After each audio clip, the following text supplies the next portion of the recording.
Ladies and gentlemen, once again, introducing to you Mr. Fahad Amir Nsubuga.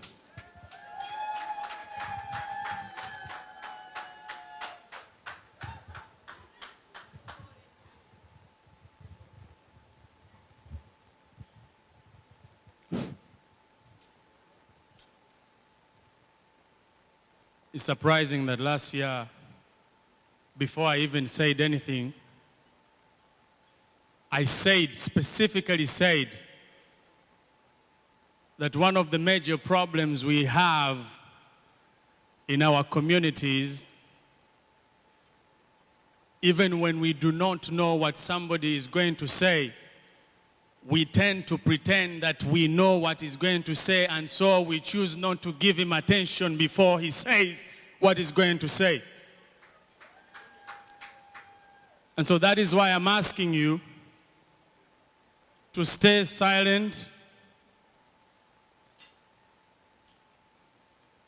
I won't say anything until I feel the silence in the room.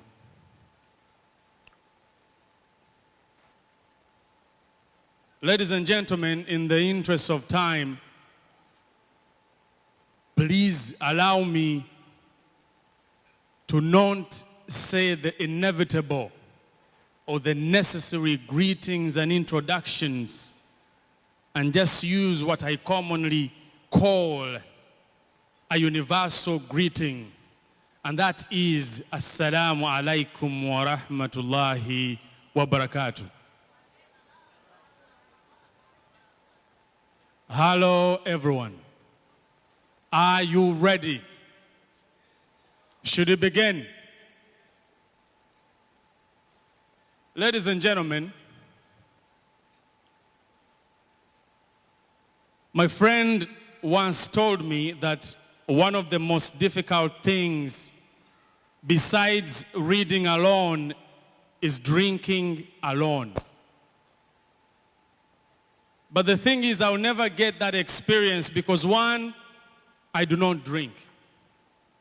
And two, I love reading, especially when I am alone.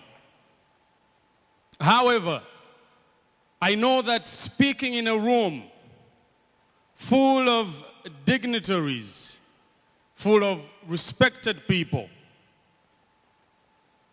is one of the most difficult things, in fact, if you are intending to create an impact when you are speaking.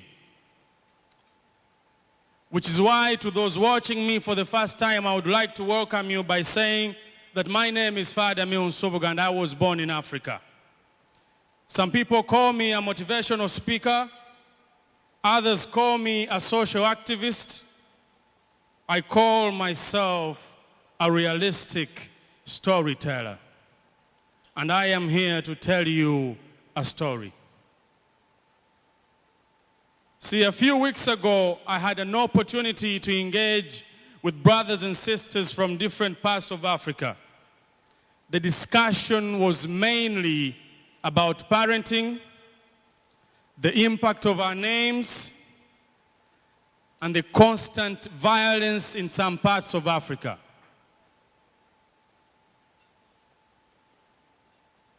And I remember a young man saying that he does not care about the history of Africa. And he did not even care about the name he bears. And another one countered by saying that the problems we are facing today are a result of the trauma caused by colonialists back in the days. As you can see, these young men and women were angrily looking for excuses and blaming colonialists to the problems we have today. And it was at that moment when I realized that we have a mixture of ignorance and poor mindset, regardless of the will and courage some people may have to change the course of Africa. Because you see, when you listen to these young people, everything seemed to be impossible for them to achieve. the thread of hope was diminishing. And they were portraying an image of being comfortable in just being followers other than joining the struggle of finding solutions to the many problems of Africa. You could feel the tension in the room. And when it was my time to speak, I told them, it is so wrong for you to be angry about what's happening in Africa when all most of you seem to be doing these days is promoting ignorance. I mean, when you look at most media houses constantly giving platforms to the ignorant, forgetting that once you keep interviewing ignorant people in the interest of raising ratings for your media houses, you are also indirectly creating a path for irrelevant discussions. And irrelevant discussions will always be a diversion from delicate issues. Because you see, the biggest diversion in Africa is purposeful misinformation from the ignorant. Maybe that is why Nelson Mandela once said that fools multiply when intelligent people are silent. You see, just because I am talking about ignorance does not mean that we lack intelligent people in our society. All I'm saying is that your silence, even when you know the solution to our problems, is indirectly giving confidence to the ignorant. And guess what? Bad leaders thrive in an ignorant society. And that's when someone asked, what should we do to tackle this problem? And I simply said, change your mindset. And he asked again, but you said that we have a lot of ignorance. And I said, yes, we have ignorance. And that is why we keep making the same mistakes and somehow expecting different results. Albert Einstein. The thing is, we can only get rid of ignorance by simply educating society. By making them know that freedom is a right, not a luxury. That peace is not the absence of wars, but rather the presence of social, economic, and political justices. That those using guns to intimidate our people should be taught that holding a gun does not equate to bravery. And that's when one of the guys replied by saying, you see, Fahad, most of our people are now educated.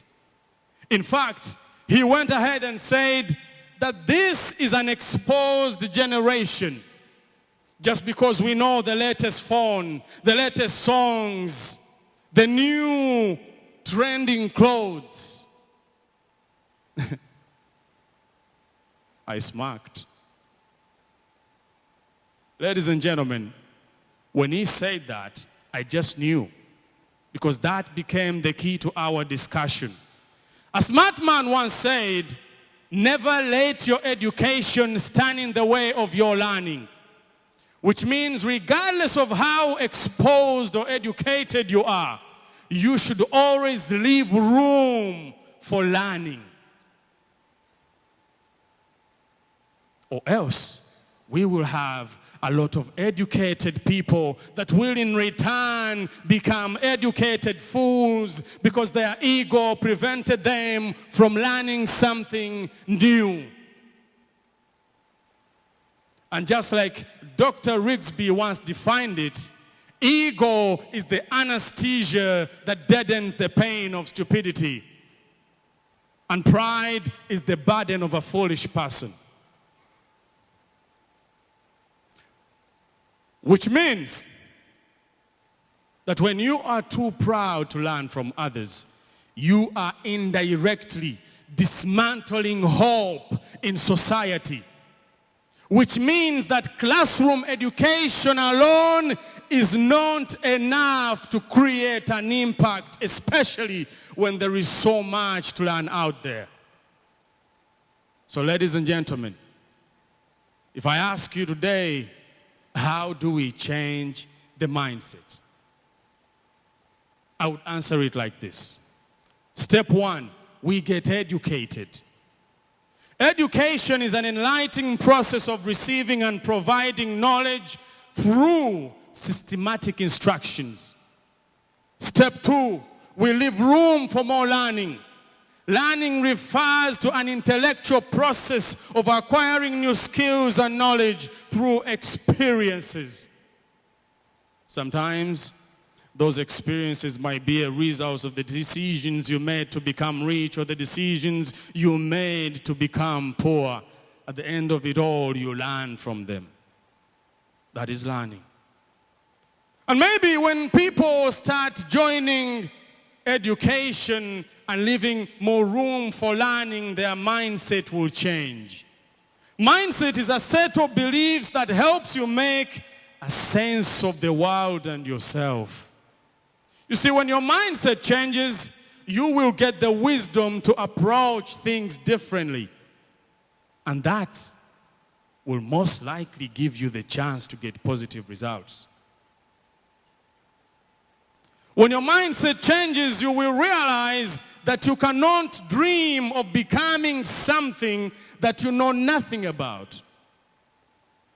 You will realize that you cannot dream or get the will to make an impact in Africa when you know nothing about its history, its beauty, or even its challenges. Which means, ladies and gentlemen, if you want to produce morally upright, instigated children in the future, change your mindset. If you want to teach our people to stop being comfortable in uncomfortable situations, change your mindset. If you want to differentiate facts from opinions, change your mindset.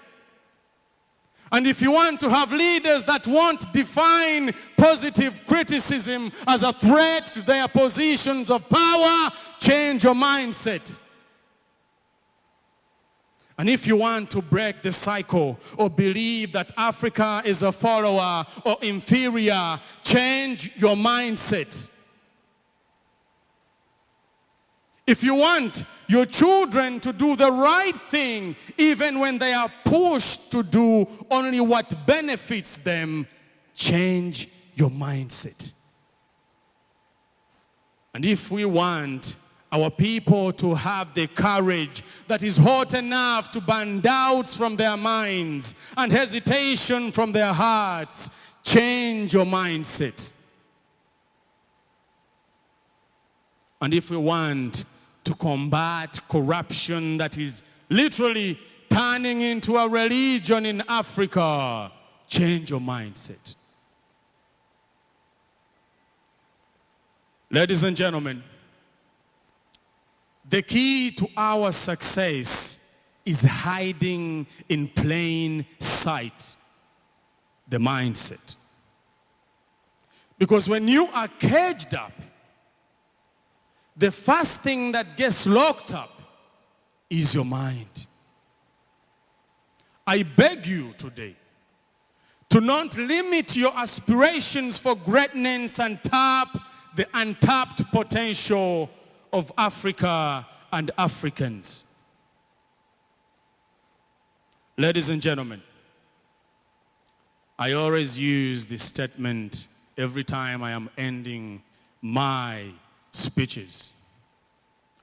What makes a legend?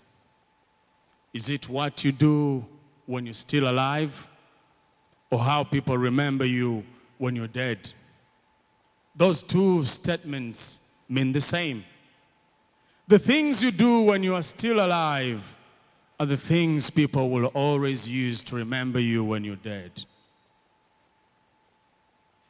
With those few remarks, I would like to remind you that my name is Fahad Amir Nsubuga, and my mission is to leave behind a life-inspiring legacy where hope is for all and not for some. Assalamu alaikum wa rahmatullahi wa barakatuh.